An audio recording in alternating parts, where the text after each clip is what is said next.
I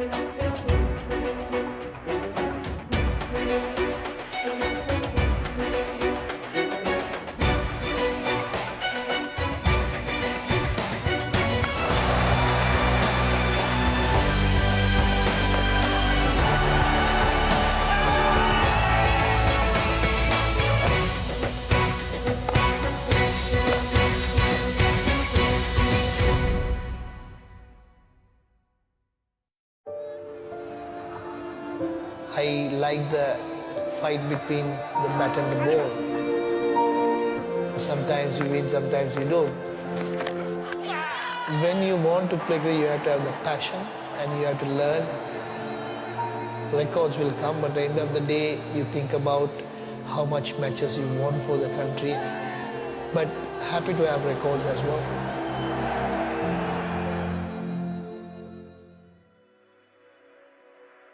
He'd bowl and he'd bowl fly. It was like magic dust coming at you. People were astonished at what Murali could do. It was like you were facing 14 balls all at once. He's made a lot of batsmen look foolish, but there are lots of times when he's made me look the same. You felt that there was an opportunity every time he bowled. Murali had this kind of freakish genius. But you can argue to the end of the days whether it was an illegal action or not. He wanted to know, am I legal, am I illegal? Dedication, commitment, hard work, the passion that he had, the enthusiasm he had for the team. The way he brought the country together is something that we all should appreciate. And Sri Lankan cricket would never have got on the map without him. He is a magician, simple as that.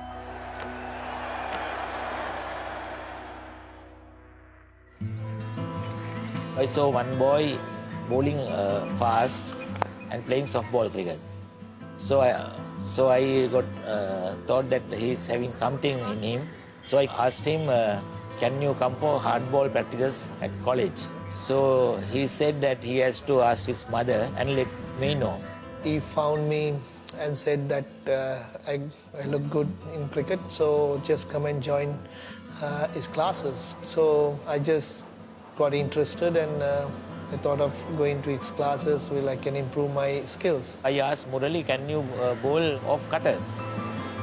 So he said, sir, I will try. It was Mr. Fernando who encouraged Murali to start thinking of bowling off spin because the team was short of a spinner and they had too many fast bowlers.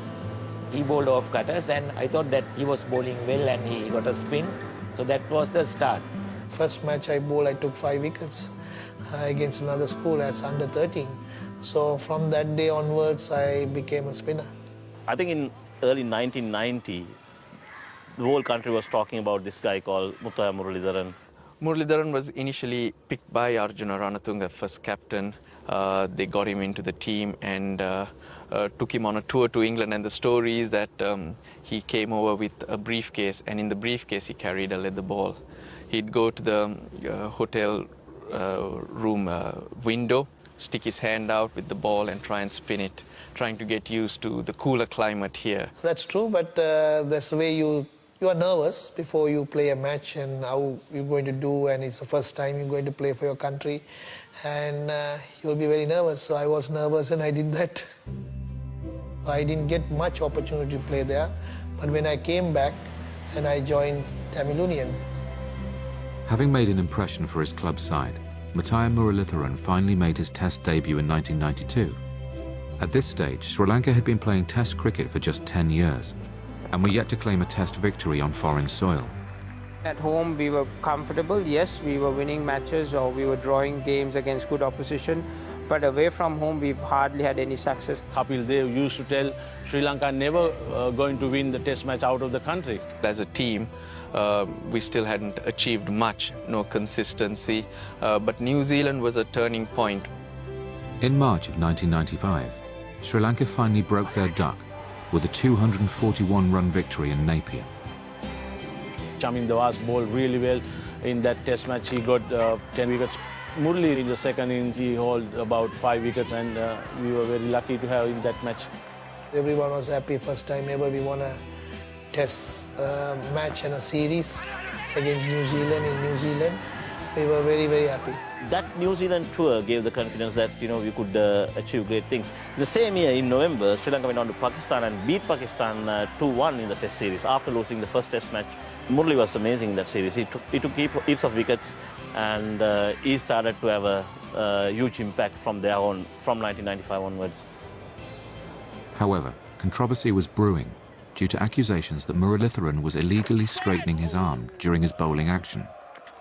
There were a lot of people in Australia, umpires and coaches and players, that were convinced that he was an illegal bowler.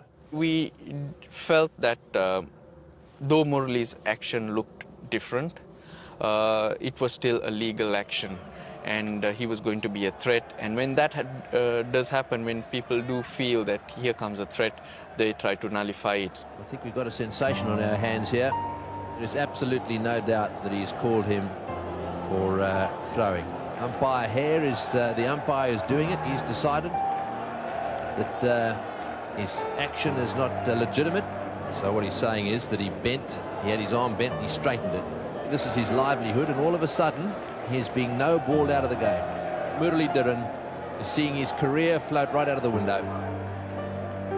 I was surprised, and I didn't think it will happen ever. He came and said, first ball, no ball. I thought I just overstepped it. I think with just your eyesight, you would naturally think that Murali was throwing the ball. I just asked him, and he said, you're not bowling, you're throwing. They called me about 4 times or 5 times, and still I bowled. That means my other balls are okay. So I went to the other side and bowled, and he didn't call. So that was unfortunate. After the first time, which was a surprise, the second time they were ready for it. You have to react to whatever people throw at you, and the Sri Lankans were expecting something to happen. Sri Lanka remained in Australia for a one-day tournament following the controversial Boxing Day test of 1995, and a week later, Muralitharan's action was called into question again. It looks to me as if umpire Emerson has called him for throwing. Well, that was a leg break. So he's called him for bowling a leg spinner twice in this over. And it's very difficult to throw a leg spinner. Some say impossible. He actually had a laugh because they called on his leg spin as well a couple of times. So he was coming and saying, you can't bowl a leg spin with a bent arm, so they're just like targeting me. And I think he handled it really well. He was very confident that he could go and go through the testing and get it sorted. The technology was the thing that saved him. It was an illusion. It was something that you saw with your own 2 eyes in 2 dimensions, and you thought, well, gee, this bloke, he's got a bent arm. His wrist seemed to be able to turn in 360 degrees like a helicopter blade. And he was born with a deformity, which meant he couldn't actually straighten his arm completely. So that debate will go on forever. But you can argue to the end of the days whether they thought it was an illegal action or not. It was obviously deemed legal. We understand that. I guess our umpires probably were the ones that were sitting on the ICC match referees and the umpiring panels. They were the ones that initially called him. And then it was all of our institutes which then cleared him. So in that way, I guess there's this iconic connection to Australia.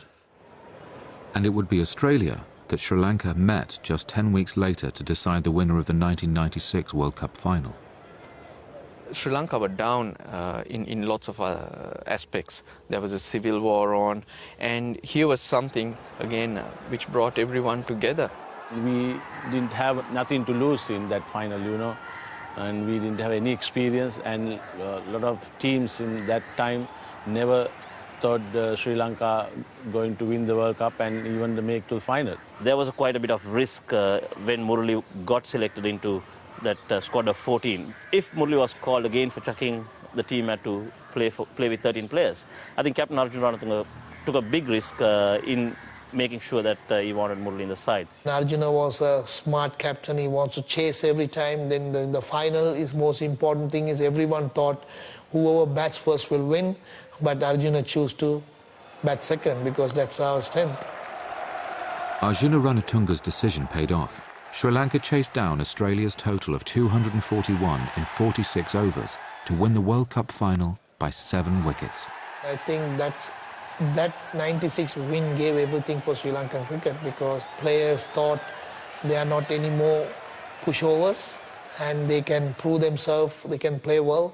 So we as that team did such a good thing to Sri Lankan cricket. It was a case of Sri Lanka now suddenly beating the world, especially beating Australia in the final. It was a vindication of our stand when it came to Murali. I think after 96, that's when he really kicked off, especially in Test cricket as well. I think his first 3-4 years in Test cricket didn't took him much, but later on, when he got the confidence, when he learned how to control the ball, that's when he really, went away from everyone else.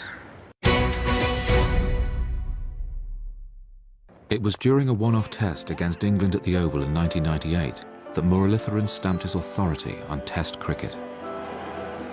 When Arjuna won the toss and put England in, to the surprise of everyone, people were wondering, what has he done? And England went on to pile up a huge score, 400 plus. England scored about 400 runs and still I got 7 wickets, but it was too much for a test match, 400 runs. The English batsman batted really well. The wicket did not have that much of spin, so Murali really had to work hard to get those wickets he took. The batsmen also need to get a special mention because they scored the runs so fast to get ahead of England, gave Murali the opportunity to go through the English batsmen.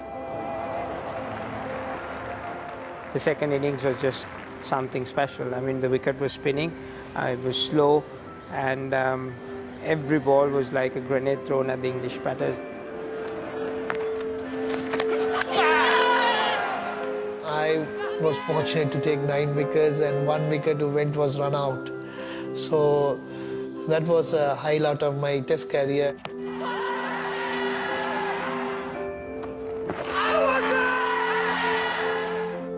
After the 96 World Cup win, Sri Lanka taking another step forward, and it was an outstanding game of cricket. No one really expected Sri Lanka to pull it out of the bag. With that one-off test match win, England recognized the quality of Sri Lankan cricket, and since then they've been giving 3-match test series, both home and away. Obviously thanks to Murali.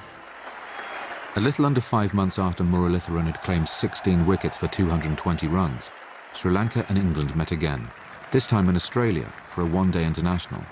They would be umpired by Ross Emerson, the man who had no-balled Muralitharan against the West Indies in 1996. I knew Ross Emerson from before, and I thought the guy would call him in Adelaide, and Sri Lanka said, no. Look, he's played 5 years now, since 95, and 4 or 5 years later. No troubles anywhere else in the world. No, that won't happen. But it did happen. And, the Sri Lankans stopped the game when it happened. I think Ranatunga had to make a stand. He had to make a statement. The Sri Lankans left the field. They didn't quite leave the field. They stayed on the boundary line whilst calls were made. We knew that a lot of people will try to keep him down, and it was important to look after him. Although the match resumed, Arjuna Ranatunga was charged with 5 breaches of the ICC's Code of Conduct for his role in defending his bowler. Ultimately, Muralitharan was again cleared by the ICC following scientific tests. Shortly after this, the off-spin bowler went about perfecting a new delivery. When the Dusra came, it was double trouble for batsmen.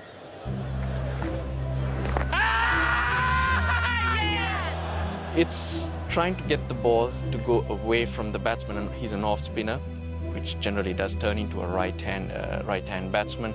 So the Dusra is the right-arm off-spinners, googly you would say. So you just try to flick it off the back of the hand and try and get it to move away. Things like that change the concept of we having the idea of, yeah, we need to put our bowlers that are sort of technically correct and they have the perfect drift or whatever, but Murali added a completely new dimension to it. I think Saqlain Mushtaq might have been the first player to bowl it from Pakistan. Quite often we used to talk about the grips and the philosophy, and the training, which muscle you use. We had quite a few chats. So I just adopted way of doing the thing on my own way. And 1998, 99, I introduced. By 2000, I was expert on bowling that. When Murali started bowling those dusras, then he became the lethal. Murali realized how good he was, and no one could stop him after that. By 2004, Muttiah Muralitharan had become the youngest player to reach 500 Test wickets. It had taken him just 87 tests to reach a milestone that came against Australia.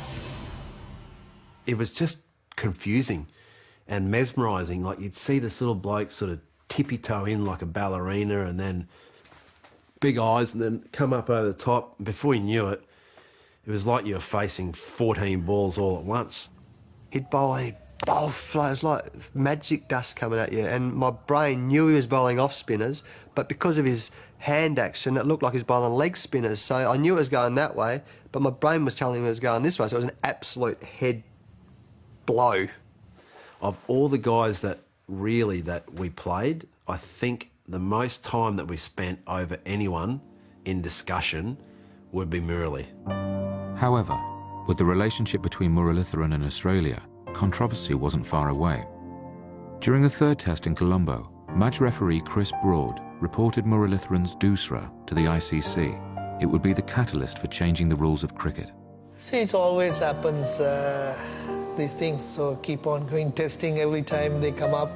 Then I had a problem in 2004. He always said that he wanted to know whether he was legal or not. He didn't change anything when he came to the lab. He bowled exactly the same because he had such high standards that he wanted to know, am I legal, am I illegal? The problem for the ICC was that having videoed every bowler virtually in international cricket, what they realised was that every bowler, to a degree or another, was straightening their arms.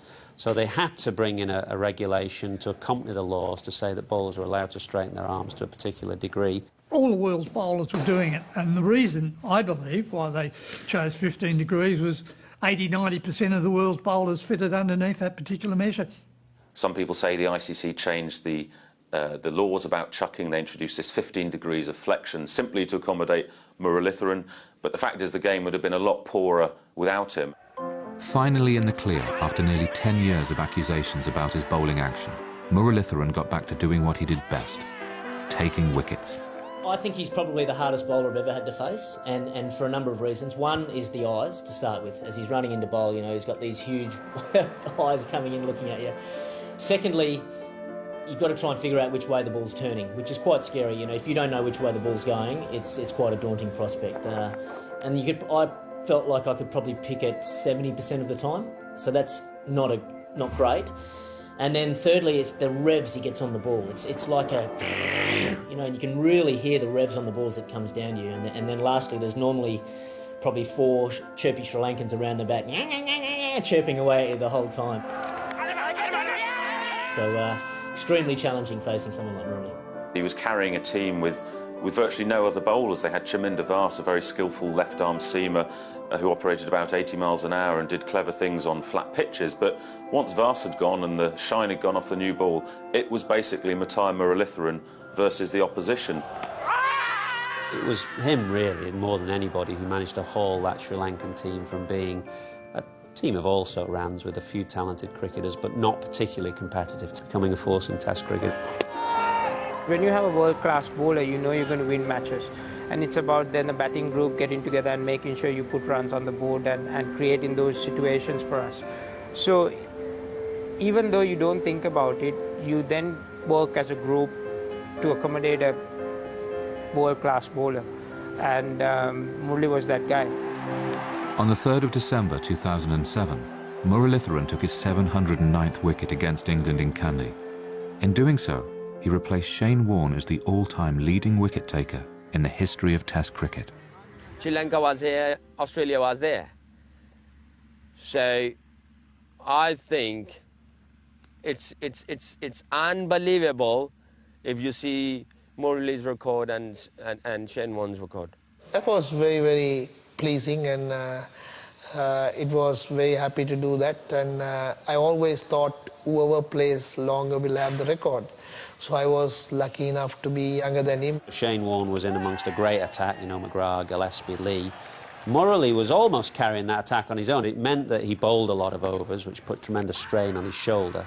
But he also carried that responsibility throughout his career, and he responded fantastically well. I have a lot of respect for Warne.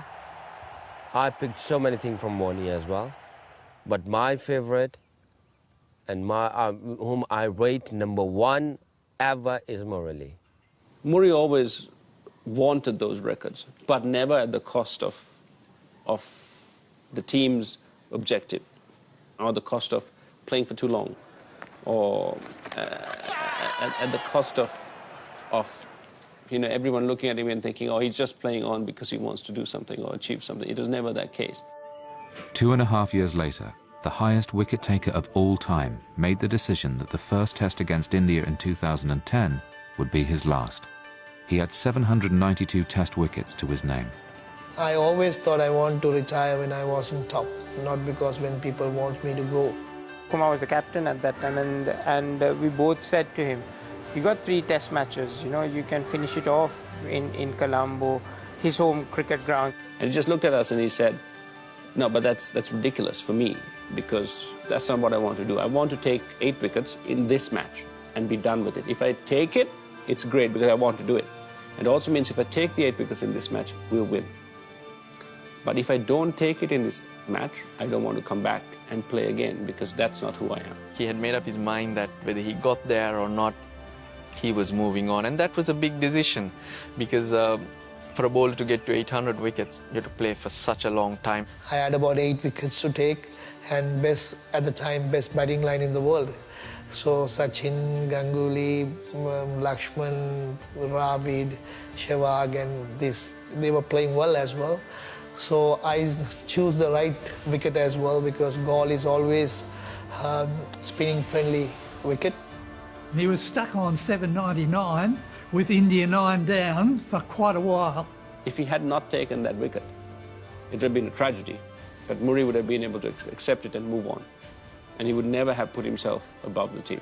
And that's, I think, again, Murali in a nutshell. Getting that last wicket on his last ball in a test match, and getting 800 wickets, winning the test match, can't ask for anything else. You can't write a better script than that. It was so pleasing that I could end up with 800, exactly what I wanted. Muttiah Muralitharan retired from international cricket in 2011. He remains the highest wicket-taker in Test cricket and has taken the most 5 and 10 wicket hauls. He is also the highest wicket-taker in the one-day format of the game. I was fortunate enough when I was retired, and I continued to play a few more months and finished the World Cup final as well, came to final, and we unfortunately lost. And also I continued to play for IPL and other leagues in 2020. We were playing IPL together at Chennai Super Kings, and all he does is just talk about cricket all day, every day. So in the Chennai team, no one wanted to sit next to Murali on the plane. And I thought, well, I will. So I put my hand up. Every flight, I'm happy to sit next to Murali. I remember sitting, you know, it was like 4A, 4B, 4C on this flight in the IPL, and they're arguing about who was really, truly the Mr. Cricket. You know, that's how much they love the game. Anyways, I just got sick of it, and as you're doing flights, you know, the altitude and a bit of food, I was like, fell asleep. And so we would just be chatting on the plane, or, you know, every single flight, and I was loving it. You know, I was learning so much from the master, and so I was loving it. Whereas Haydos, he wouldn't even remember, because he would have been sound asleep on, you know, one of the other seats. So he's got no need to get enter into this argument whatsoever. And I woke up, you know, sort of as we started to descend with the captain announcing, and Murali still talking, who was against the window, and Huss is now asleep. You know, so I realised at that point that whilst Mr. Cricket, Mike Hussey, is known as that, actually the truth of it is that the real Mr. Cricket, the person that without any doubt loves the game more than anyone else on the planet, is actually Murali. He gave me more headaches and more sleepless nights than any of the fastest of bowlers, because I couldn't pick him, I couldn't work him out, and he was ruthless. Most batsmen thought they had to defend against him, and that makes his haul of 800 Test wickets all the more remarkable. 800 plus wickets in a Test match cricket, that's really special. I mean, what a champion human being. I just totally respect him. All Murali told me was, you know, I can have turn and dusra or whatever, but my greatest strength is to be able to run in with my eyes closed and deliver a ball exactly where I wanted to pitch. And that's Murali. Throughout, the people were supporting me, so that's why I could overcome all the obstacles. All the captains who I played under, and also all the senior players and the players who played with me, still in good terms with them, and I'm happy with them. And also the public. So public is give everything to me, because this game is, if the people doesn't watch, there is no cricket.